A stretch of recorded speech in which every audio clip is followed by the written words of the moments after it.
all of your forwarding and freight shipping needs. We at Trin Forwarding International are committed to product delivery. At Trin Forwarding, we have the much needed experience, professionalism, and due diligence in freight forwarding, shipping, and cargoes. We deliver with timeliness and precision. You can reach out to us at our Caribbean office in Trinidad and Tobago, telephone number 868-624-6250, or our Florida USA office at 305-887-9725. Assalamu alaikum and welcome to Interfaith Views and Issues on Alhikmat TV 24/7 online. We're very fortunate to have with us on today's program two very prominent people here from South Florida, and I will be asking them to introduce themselves and their background, etc. But we have a very, very prominent good friend here, good friends actually, Rabbi Matthew Deoband and Father Christian Anderson, and they're both in Stuart, Florida, and Rabbi is the rabbi at Temple Beth Hayam, and Father Christian is the Senior Associate Rector at St. Mary's Episcopal Church in Stuart. Alhikmat Services Florida USA invites you to join our tour from Miami to Turkey to Medina and Mecca, plus Umrah Ramadan, which is equivalent to the blessings of Hajj. They will be visiting historical sites of the Ottoman Empire, plus the Blue Mosque, Hagia Sophia, Topkapi Palace, plus more sacred sites. Breakfast and dinner will be included, but not the cost of visas. It will be from March 2nd, 2024 to March 13th, 2024, and led by Shaikh Shafayat. The price is yet to be announced, but for more information, you can contact Alhikmat office at 1-800-804-0267 or 954-986-0158. You can also email at alhikmat@alhikmat.com. Alhamdulillah, for free copies of the Holy Quran, contact Alhikmat Caribbean office at 1-868-325-8276. You can also follow us on Alhikmat TV, YouTube, Facebook, Instagram, etc. For more information, you can also contact Alhikmat's Florida USA office. You can visit our website at www.alhikmat.com or call us at 1-800-804-0267 or 954-986-0158. Allah, ya Allah, ya Allah,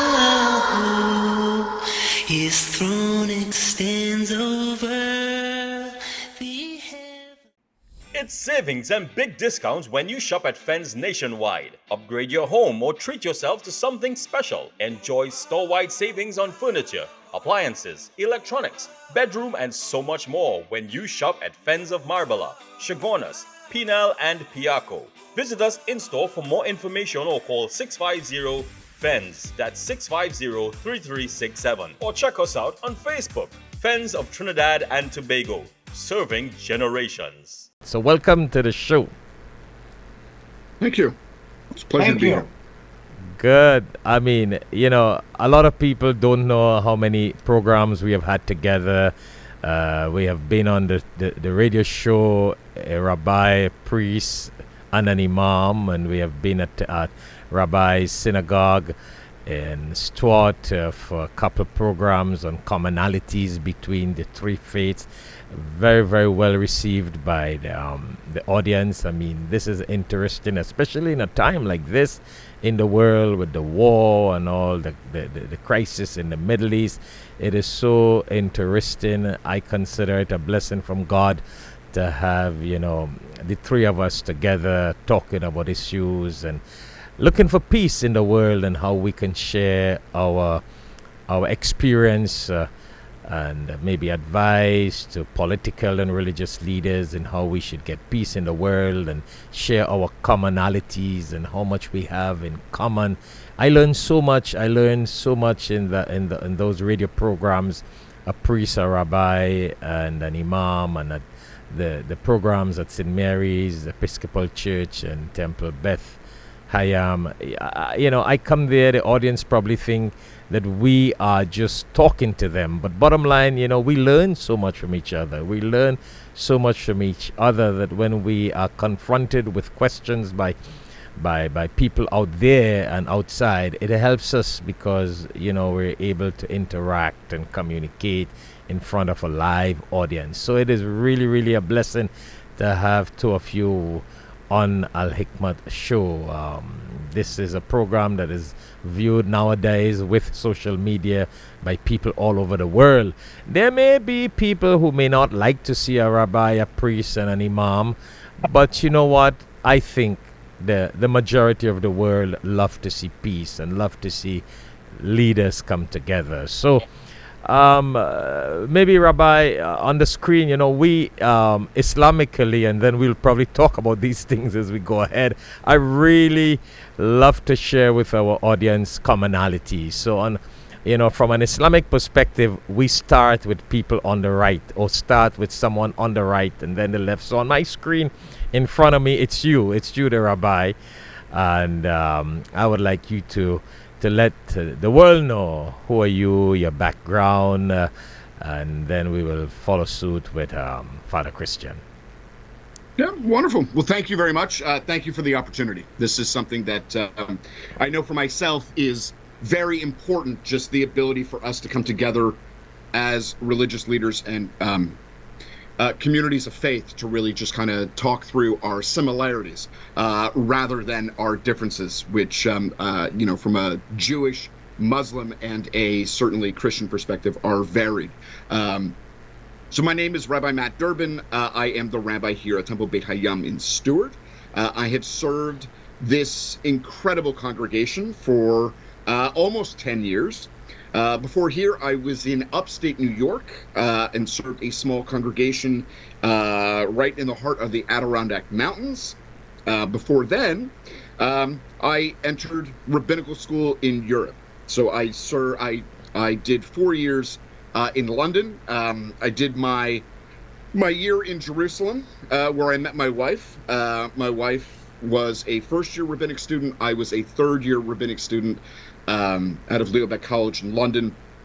Did my year right in the heart, right in Jerusalem itself. And I born and raised in Toronto, Canada, Ontario. Had undergraduate studies. I majored in anthropology and archaeology.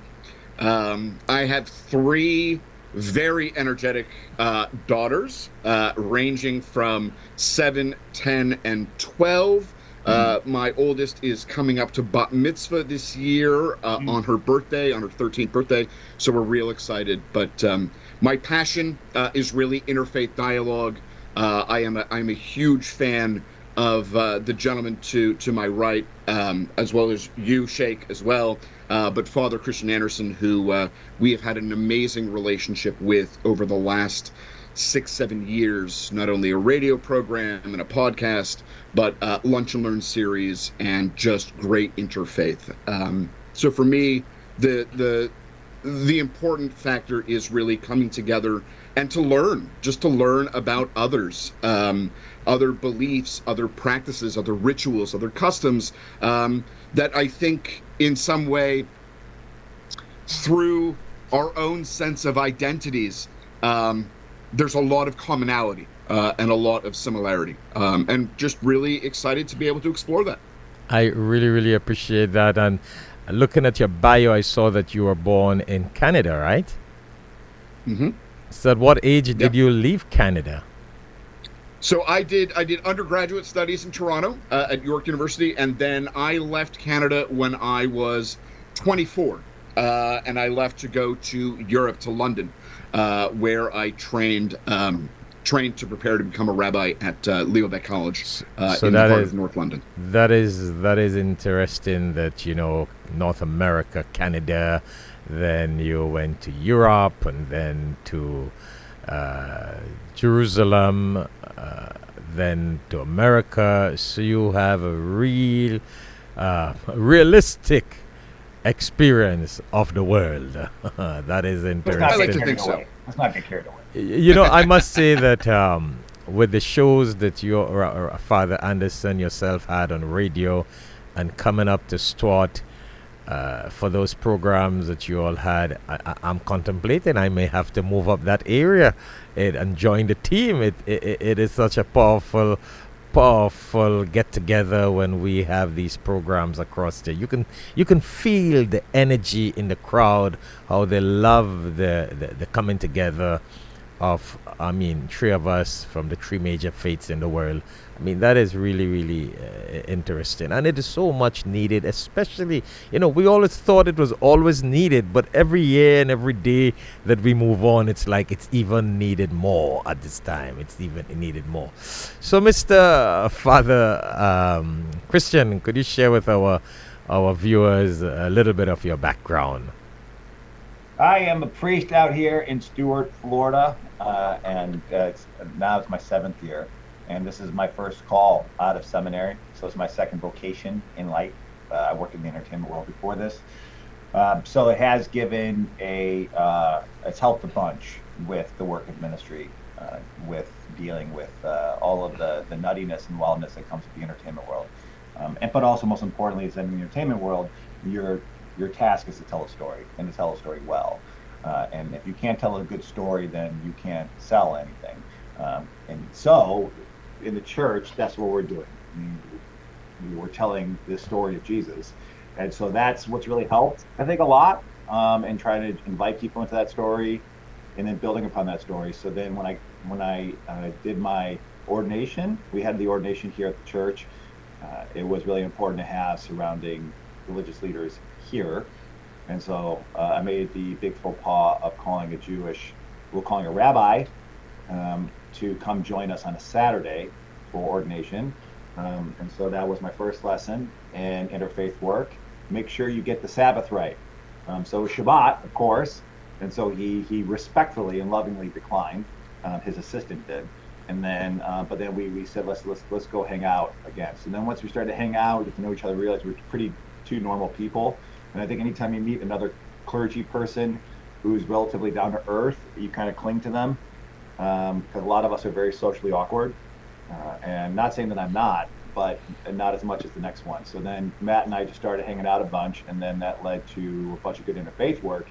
And then I reached out to, at one point during our radio show, saying this is really catching a lot of people really enjoy the interfaith work. I think it really taps into something. People always ask, why do you do this? Well, I think we do this because people are hungry for it. If no one listened to us, if no one wanted to do it, if no one showed up at these lunches, we stopped doing it. But lots of people show up. We canceled one of our programs, our major program, Alpha, this year, just so we can do this 5-part series that Imaam, you're a part of. So when I reached out to a priest friend of mine, Alberto Coutier, and said, I need a good Imaam who understands interfaith work, who respects and loves interfaith work, and you came out of his mouth faster than you can say, something. And so anyways, you came and you've been a great part of our life, and now here we are. But thank you, because you've stepped into, you came to a temple soon after the war started in Gaza, and I'm sure there was, if you didn't have any concerns, then you would be a person who doesn't have any worries in the world. But this wasn't your first rodeo, because you care so much about interfaith work, and you know the answer that's needed is that we all just need to get together and talk with one another, even if emotions are going to be very, very high. So it's really been a joy to see what God's been up to. And you are right. It's a little complicated situation to have to go to a synagogue just a couple days after this incident in Israel, where Hamas attacked the people. But because of the love for unity, commonalities, the brotherhood, and more than that, because the Quran tells us that we all the Abrahamic faiths, we all came from the same origin, the same father Abraham, we have the same belief in God, etc. Our origin, just the same. It's not similar, it is the same. I tell people that all the time. We talk of the same prophets and the same messengers and the same angels, etc. So it could be a trial, something of great trial to walk into an audience and not know who is going to be. And I'm sure even you all were probably worried if someone will come out with some kind of crazy radical question and oppose us. Why you guys getting together? Why you guys, you know what I'm saying? But you know what? The blessings from God, the way we got together and we handled the commonalities, that really was a blessing. And people just came to love it, and they decide to, keep the differences separate and let us learn more from each other. But Father Christian, Father Anderson, Father Christian, time just goes. Would you believe we already 10 to 12 minutes on? We are just a couple minutes away from our first break. So before we go on that break, and that is interesting, talking together how time goes. Maybe we need Darcy with us to keep this time on track, right? Our moderator. But anyhow, I always love that little background that you have in Las Vegas or Nevada. Could you share that with us, a little bit of where you came from? I think our younger people out there would be very curious to hear it from you again. What you were before you became a priest, a father, and that is very motivating to some of our people down there who believe that it's only what they see in Bollywood happens to be their model, and that's the life, and that's the success, and that's what makes you someone in this world.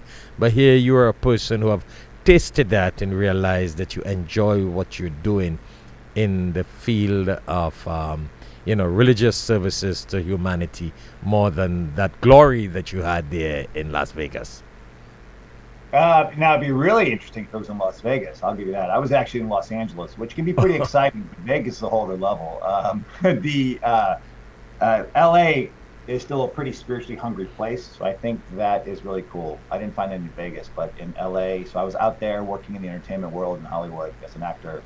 A little bit as a producer at the end. I think if you want to be a person of faith, you absolutely can. And it's a great place because people are very hungry with faith. My call was different. I think my call was to eventually not get involved with leadership in the church itself. And that just continued to grow, grow, and grow. But while you're in that world of Hollywood, you are as loved as you are from as your last job. So if I booked a sitcom last week, I'm validated and I'm okay. This goes with a lot of things in our life. But if it's been a while since I booked a job, then I'm not really worthy or validated in the eyes of the industry. So it was really faith that helped keep me grounded, because you start to learn more and more that God is the only person who can really fully validate you and make you whole. No job that I can book, no model that you can date, no drug that you can do can really fulfill that, because you still got to wake up in the morning and deal with reality. And so for me, the church, I was just so grateful that it really kept me grounded while I was out there, and just became a natural progression that I really want to do something every day that I love every day. And now joining the church world formally, it just became obvious at the end to go for it and make it an everyday thing, as opposed to being part of the industry, which I still loved, but it wasn't the full calling. So I don't have any regrets at all. I think it's a bad place to be, but you do have to really keep your faith strong, or you can get sucked into some pretty dark holes. So the famous saying, many are called but few are chosen, and you happen to be one of those chosen people of God to spread the message. So crazy enough to say yes. Yeah. So I was crazy enough to say yes. So anyhow, well, we have come to the end of the first segment here. We got to go on a short break. I know you're all a busy people. I mean, a rabbi taking the time off from the synagogue and a father taking the time off from the church. That could be very, very strenuous, and sometimes because of the hectic schedule. But we really appreciate it. And when we come back after the short break, because all the present things happening in the world, before we talk about some of our commonalities and all those areas, how important it is for us to live together because we have more in common, maybe just to relax the minds of people out there, we can touch a little bit on our suggestion and recommendation for peace in the Middle East and what's going on presently. So to our viewers out there, stay tuned. When we come back, we will continue this conversation with Rabbi Deoband and Father Christian, inshallah, God willing. South Florida Umrah, November 23rd to December 3rd, 2023, led by Shaikh Shafayat, Imam Azhar Subidar, and Imam Zaid Sharif. 2 persons per room cost $29.95, 3 persons per room cost $28.50, and 4 persons per room are $26.96. Flights are Miami to Medina and Jeddah to Miami. Accommodations are Medina 4 nights and Mecca 4 nights. Spots are limited, so it is on a first-come, first-served basis. For details and to register, please visit www.meaningfulhajj.com/SoFloUmrah. For more information, please contact Alhikmat office at 1-800-804-0267 or 954-986-0158. Dawah and Interfaith Institute presents for the first time in U.S.A. Dawah and Interfaith training with education in world religions from religious professors and spiritual leaders of different faiths. This is a 6-month weekend course designed for brothers and sisters local, national, and international who are seeking to learn the importance of Dawah and better understanding of faith and cultures. For more information, please contact 1-800-804-0267 or 954-986-0158. You can also contact via email at alhikmat@alhikmat.com or visit our website www.alhikmat.com. Alhikmat Services Florida USA invites you to join our tour from Miami to Turkey to Medina and Mecca, plus Ramadan, which is equivalent to the blessings of Hajj. They will be visiting historical sites of the Ottoman Empire, plus the Blue Mosque, Hagia Sophia, Topkapi Palace, plus more sacred sites. Breakfast and dinner will be included, but not the cost of visas. It will be from March 2nd, 2024 to March 13th, 2024, and led by Shaikh Shafayat. The price is yet to be announced, but for more information, you can contact Alhikmat office at 1-800-804-0267 or 954-986-0158. You can also email at alhikmat@alhikmat.com. Alhamdulillah, for free copies of the Holy Quran, contact Alhikmat Caribbean office at 1-868-325-8276. You can also follow us on Alhikmat TV, YouTube, Facebook, Instagram, etc. For more information, you can also contact Alhikmat's Florida USA office. You can visit our website at www.alhikmat.com or call us at 1-800-804-0267 or 954-986-0158. Allah, ya Allah, ya Allah, His throne extends over the heavens. Assalamu alaikum and welcome back to Interfaith Views and Issues on Alhikmat TV 24/7 online. Once more, it is a blessing to have with us on today's show Rabbi Deoband and Father Christian from Stuart, Florida. So for those of you who have just tuned in, Rabbi Deoband is the rabbi at Temple Beth Hayam in Stuart, Florida, and Father Christian is the Senior Associate Rector of St. Mary's Episcopal Church. So welcome back to the show. Thank you. Thank you. Okay, so let's be very interactive here and with the present situation in the world. And I hope by the time this gets to more people, we should be at some sort of peace resolution and peace in the Middle East. But end of the day, in the past few weeks, it is so sad to see how many innocent lives have been lost. And I mean, I have been sharing with the world, even though a lot of people may disagree with me, but I want to be real. You know, Islam does not accept terrorism and radical groups killing innocent people. You know, that is not accepted. We have not seen that. You know, a war is a different thing where people go man to man, battle to battle, legally and officially, even though I don't believe that we're in a time where war is the solution. I really don't think we in a very technological, intellectual world nowadays. Those were the days when people would wrestle and fight and use whatever to get their revenge out at somebody else. They use, their body strength. But now I think the strength of people should be intellectualism. It should be their heart, their brain. We're in a different time, a different world. We're in a technological world. So I don't really also agree that war is a solution to peace in the world. We don't support, and I need to share this because these are the kind of things we hear in different verdict on different sides in the world.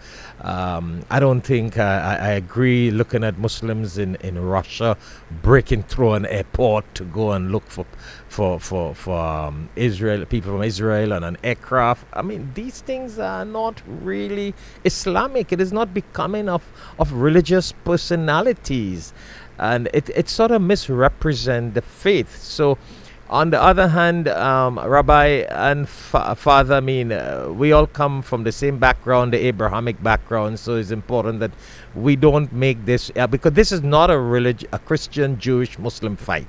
This is a political fight. This is whatever may be the reasons and unfair, whatever is happening, we are different sides of the story.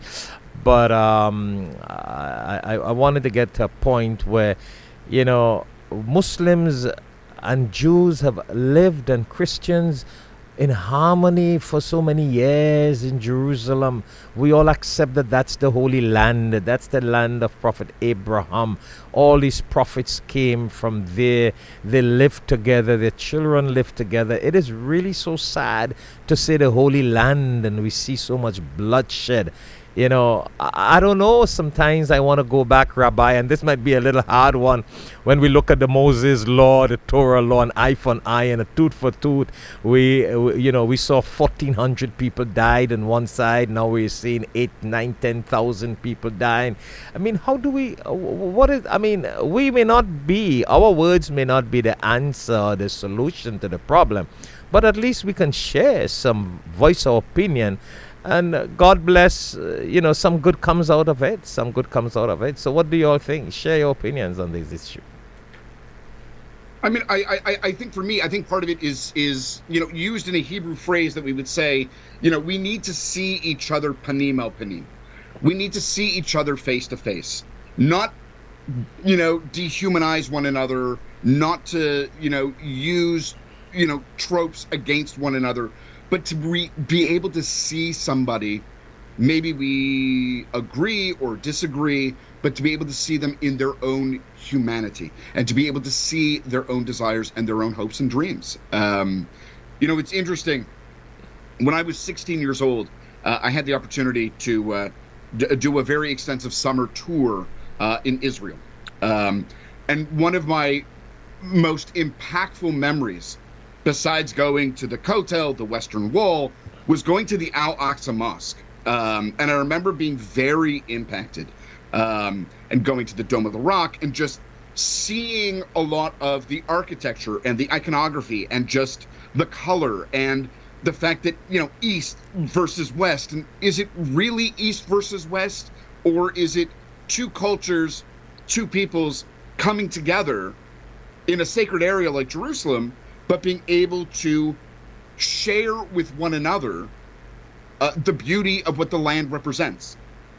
And I remember when I had the opportunity, when I was living in Jerusalem, we have a special commemoration that happens around a week or so before our new year of Rosh Hashanah, called Slichot, kind of a time at which we think about our actions and what we've done in the past. And I remember, before I moved to Israel, somebody saying to me, listen to the sounds. Listen to the sounds of Jerusalem. And I never understood what it was until I sat right at the Western Wall. And for those that have been to Jerusalem, especially from the Jewish quarter, as you come down, there's a flight of stairs, right? There's a big area that you can look over before you go through the security checkpoint to get into the Western Wall. And I remember watching the sunset, and it was the first time in my life that I can recall, I heard the muezzin call. And it really shocked me. just hearing the call, knowing on the other side of that wall were Muslims engaged in prayer. So hearing that and sensing the feeling, and yet on the other side, watching, right, the Jewish people pray fervently at this wall, it really had this emotive feeling where I just had this intense feeling of these are two peoples who in some way are connected, right? We're connected by Abraham. We just happen to go from Abraham's, right, second son through the bloodline of Isaac, as opposed to the bloodline of Ishmael.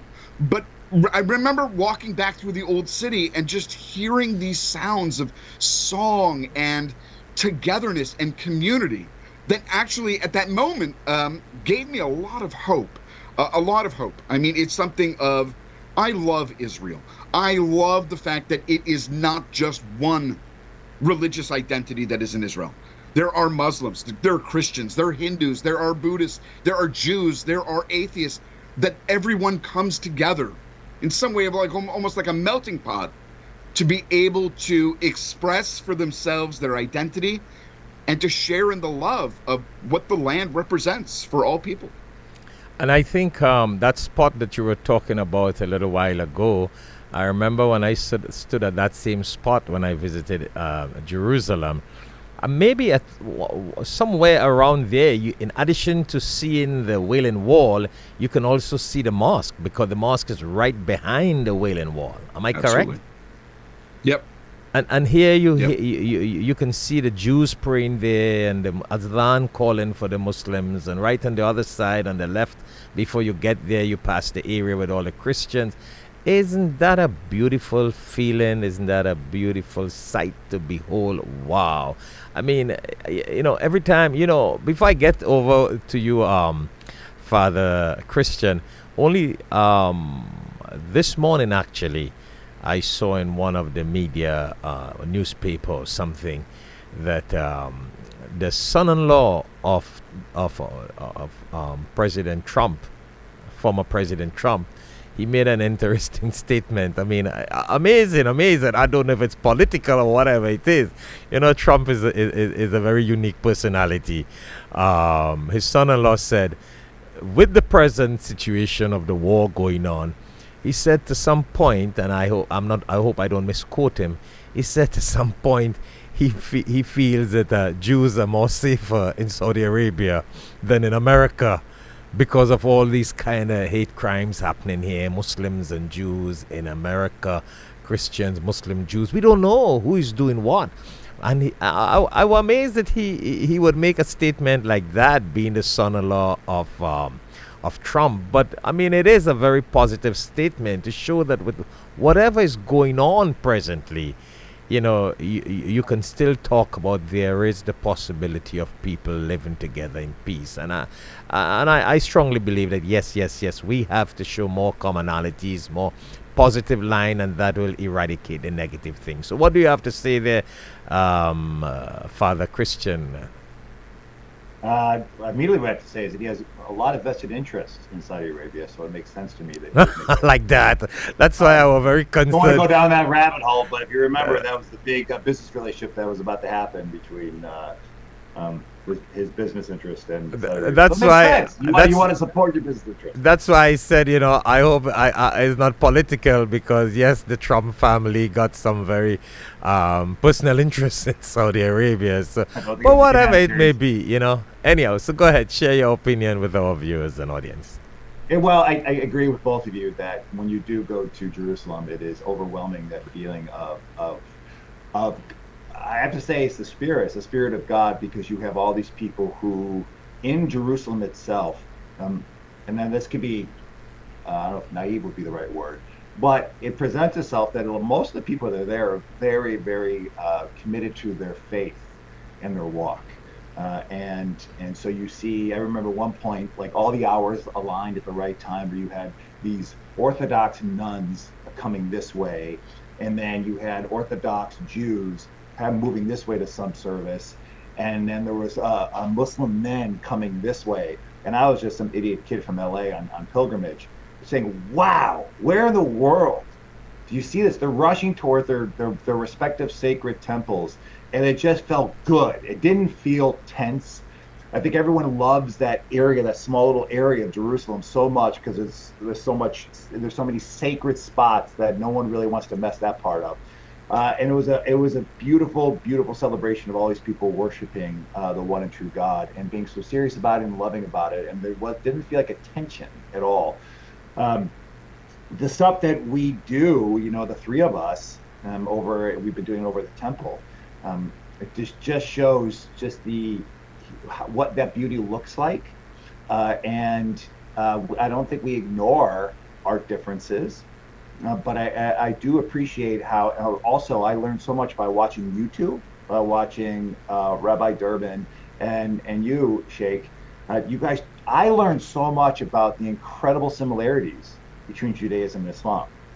I always thought that Christianity had a close relationship with Judaism. I think I'm totally wrong on that. So hearing that, and the majority of the world probably doesn't see that at all. They just see Islam and Judaism as arch enemies. And you were walking us through, both of you, just when we're talking about food and the laws that guide us to be good followers of God, Allah, Yahweh, however you want to refer to God. And that was very, very powerful.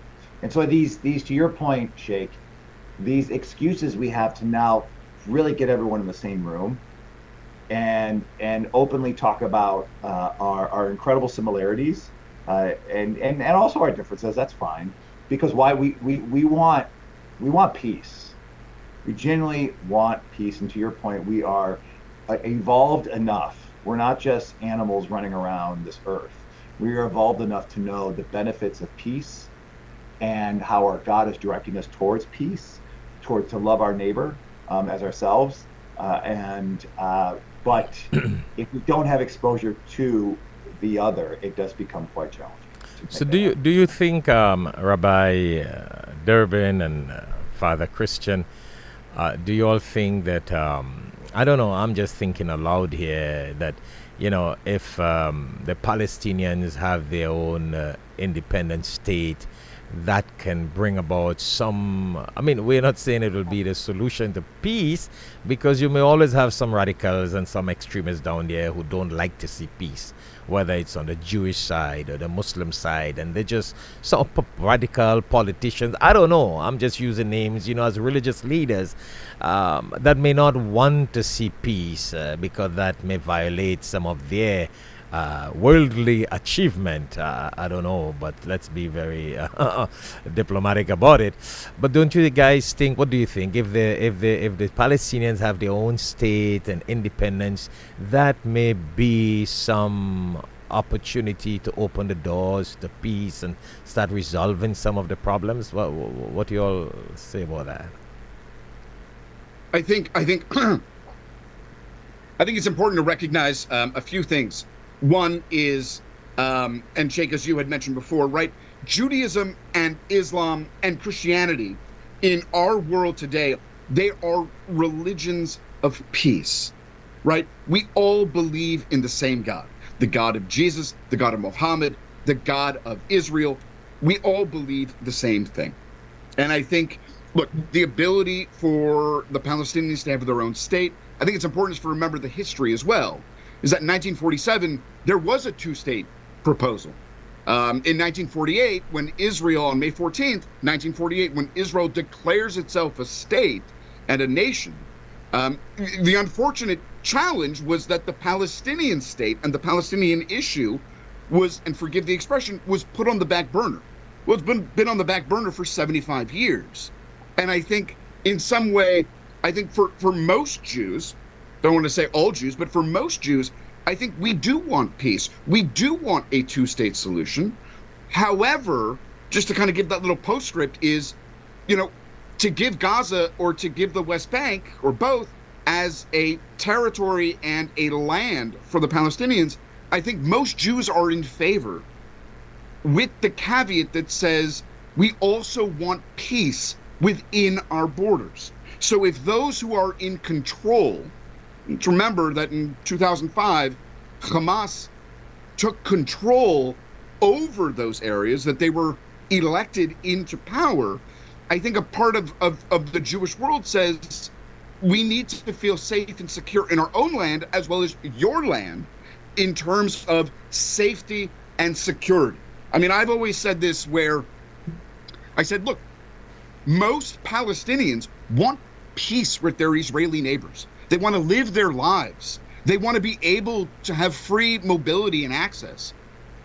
Sometimes the leadership is the one, or are the ones, who pervert the message, which is not in agreement with the general population. And maybe that, Rabbi, maybe that could be the whole reason why, as you said, the back burner thing, that those are the kind of people and politicians and radical ones who would have kept the possibility of Palestine or Palestinians getting their own state, because I mean the whole world knows and everybody expected it and everybody wants it, but unfortunately something always comes up to prevent it from happening. It is so sad. I mean, we really got to pray and hope for the best. It is sad that there's always something just, Absolutely.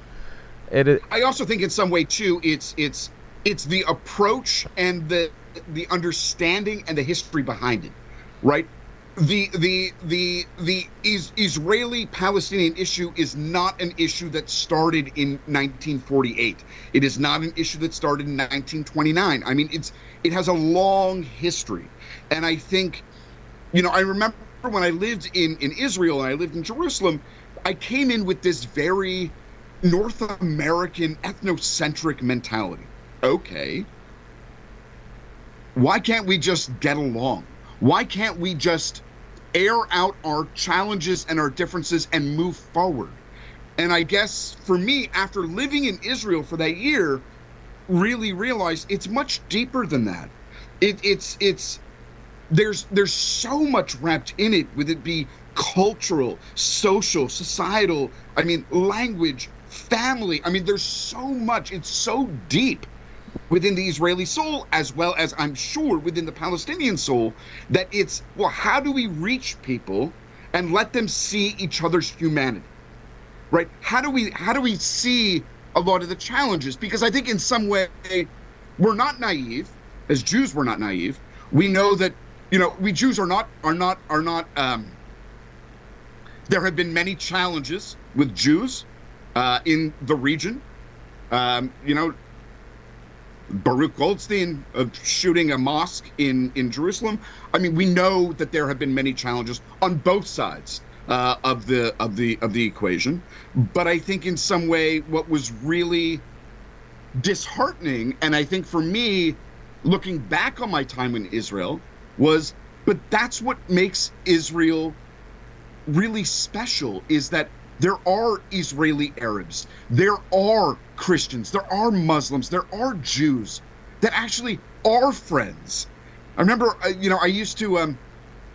remember seeing in Haifa, in the north of the country, Arab children and Jewish children, boys and girls, sitting together, removing hate, removing any misconceived notion or myth or stereotype on one another, and these kids learning English together, boys and girls sitting down, Jew, Arab sitting next to one another learning English.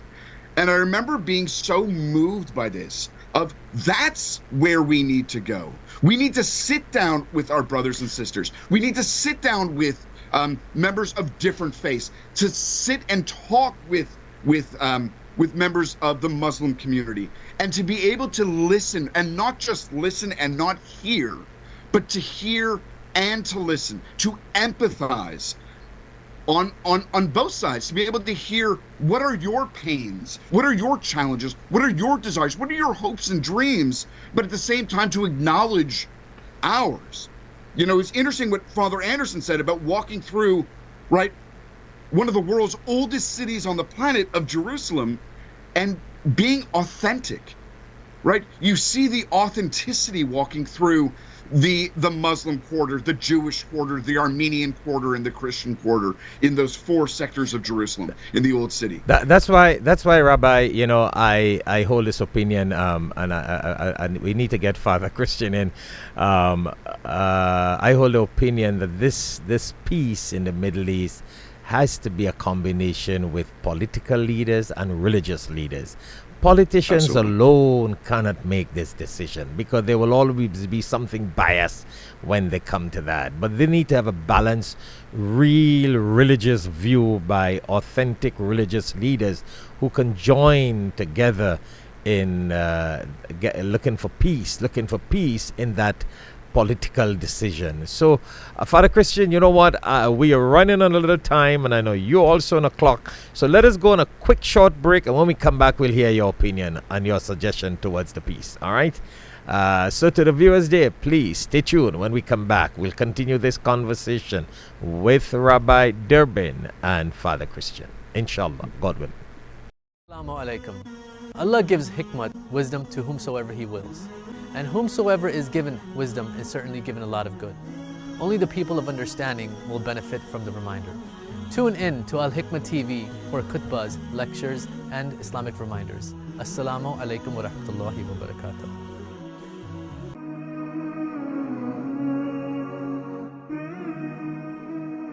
In the Quran, in chapter 5, verse 67, Allah tells the Prophet sallallahu alaihi wasallam, Bismillahir Rahmanir Rahim, Ya ayyuhar Rasul, balligh ma unzila ilayka min rabbik, wa illam taf'al, fama balagta risalatahu. Very deep. Allah tells the Prophet sallallahu alaihi wasallam to spread the message of the Quran. And he told the Prophet, and if you do not spread the message, you did not fulfill the mission of the messenger. So you and I are followers of the Prophet sallallahu alaihi wasallam. If we can afford one Quran, help us join in distributing the Quran. So if you can't afford one Quran, do it. $3. 10 Quran, $30. 100 Quran, $300.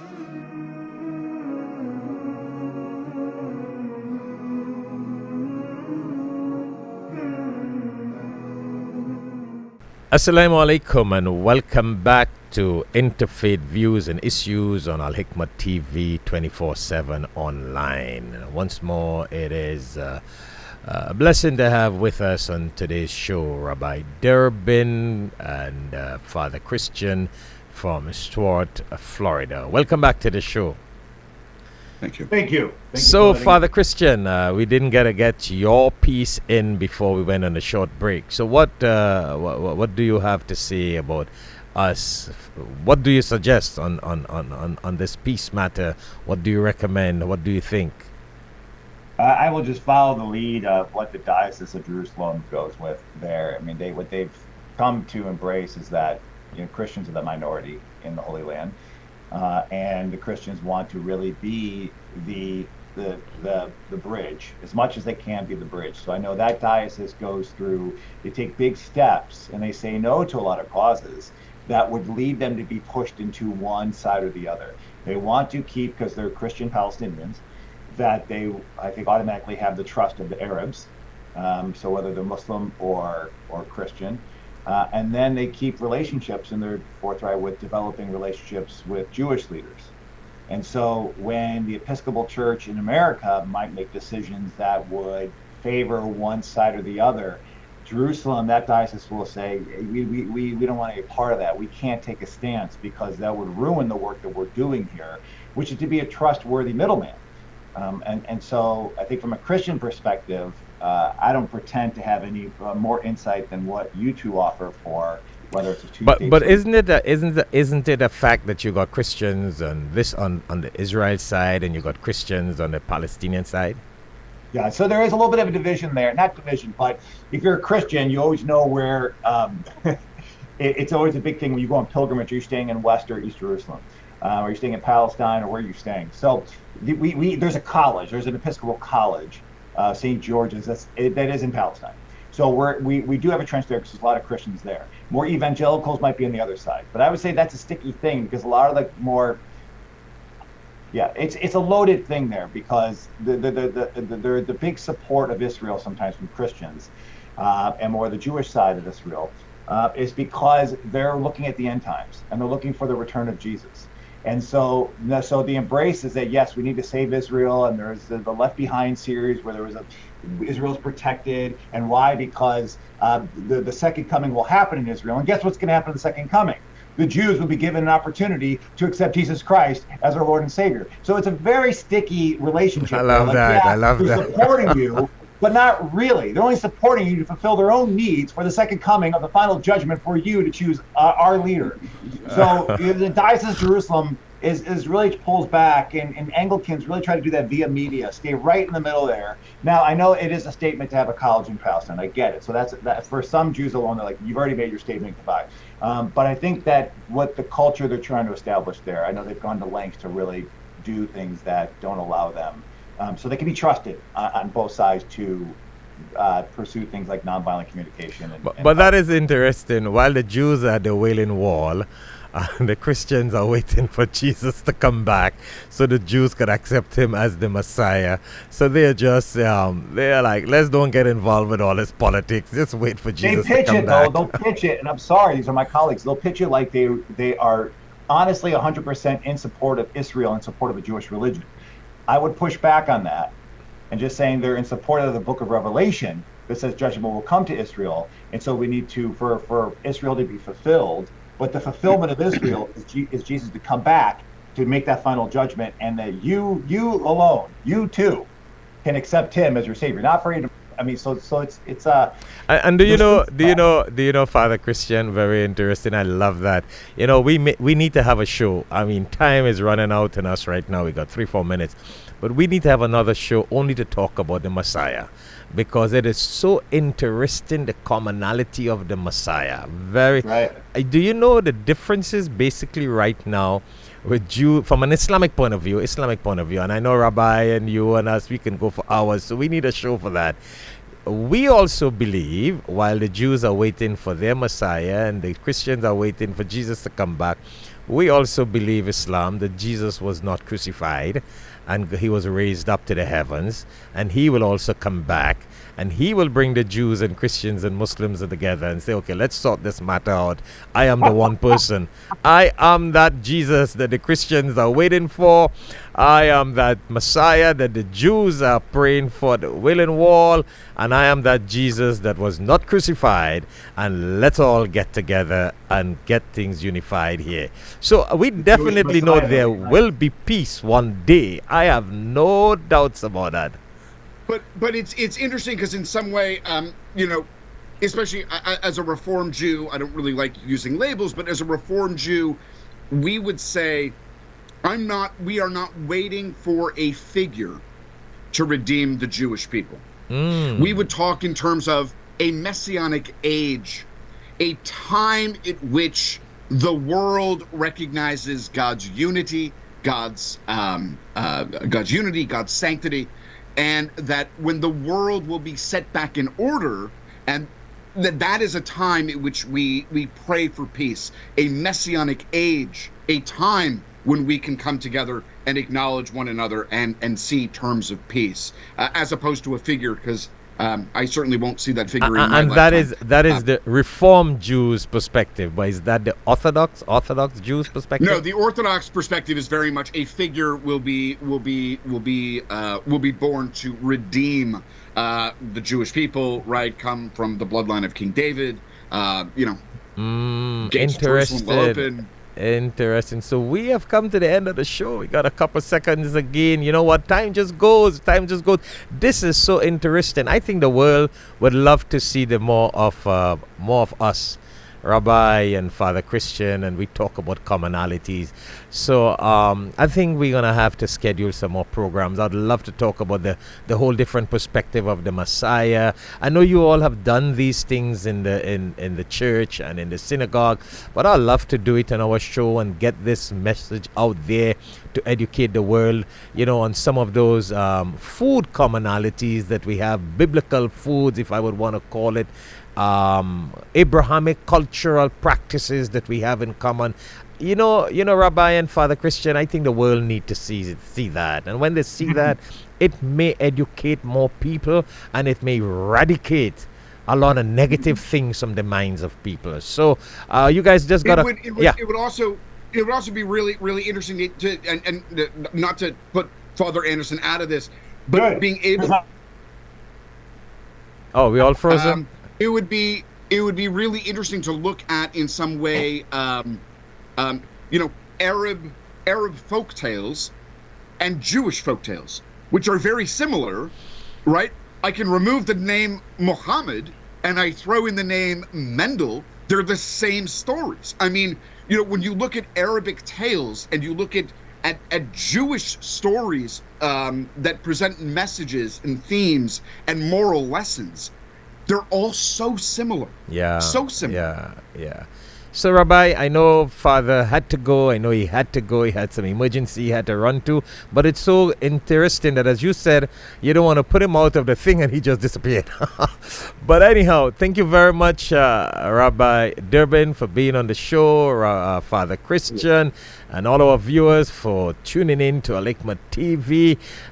We will, God willing, inshallah, have future programs with Father Christian and Rabbi Deoband and talk about all the other Abrahamic commonalities that exist, so that can bring some more education and more intellectual understanding to the world, especially nowadays time. We need to bring that together, inshallah, God willing. So until then, thank you very much again, Rabbi Deoband and Father Christian, and to all you viewers, always stay tuned to Alhikmat TV 24/7 online. Until then, assalamu alaikum, peace be upon each and every one of you. Get everything you need at Fens Agri Center and Hardware Superstore, located at 243 Southern Main Road, Marabella. We carry a wide selection of hardware and agri products. Visit us in store or call 650-3367. Alhikmat Services Florida USA invites you to join our tour from Miami to Turkey to Medina and Mecca, plus Ramadan, which is equivalent to the blessings of Hajj. They will be visiting historical sites of the Ottoman Empire, plus the Blue Mosque, Hagia Sophia, Topkapi Palace, plus more sacred sites. Breakfast and dinner will be included, but not the cost of visas. It will be from March 2nd, 2024 to March 13th, 2024, and led by Shaikh Shafayat. The price is yet to be announced, but for more information, you can contact Alhikmat office at 1-800-804-0267 or 954-986-0158. You can also email at alhikmat@alhikmat.com. Casa Nouveau Investments in Guyana. Sharia Bacchus, CEO of Casa Nouveau Investments. Brokering of sales and rentals, commercial properties, industrial properties, residential properties, and land. Property management, property development, interior design, and real estate investment consultancy. For more information, please call at 954-326-9537 or 592-643-5948. You can also email at shariabacchus3@gmail.com. Dawah and Interfaith Institute presents for the first time in U.S.A. Dawah and Interfaith training with education in world religions from religious professors and spiritual leaders of different faiths. This is a 6-month weekend course designed for brothers and sisters local, national, and international who are seeking to learn the importance of dawah and better understanding of faith and cultures. For more information, please contact 1-800-804-0267 or 954-986-0158. You can also contact via email at alhikmat@alhikmat.com or visit our website www.alhikmat.com. Linda M. Kaplan, PA, an immigration law firm. Over 40 years of legal services in immigration and naturalization matters. Contact her at 305-670-7665. Once again, 305-670-7665, or email her at lk@lindakaplan.com or visit her website lindakaplan.com. You can also contact for more details the Alhikmat office at 954-986-0158 or 1-800-804-0267. You can also reach out to them via email at alhikmat@alhikmat.com, the website www.alhikmat.com, and visit the Alhikmat TV www.alhikmattv.com. Allah Alhamdulillah, for free copies of the Holy Quran, contact Alhikmat Caribbean office at 1-868-325-8276. You can also follow us on Alhikmat TV, YouTube, Facebook, Instagram, etc. For more information, you can also contact Alhikmat's Florida USA office. You can visit our website at www.alhikmat.com or call us at 1-800-804-0267 or 954-986-0158. Allahu ya Allahu ya Allahu. His throne extends over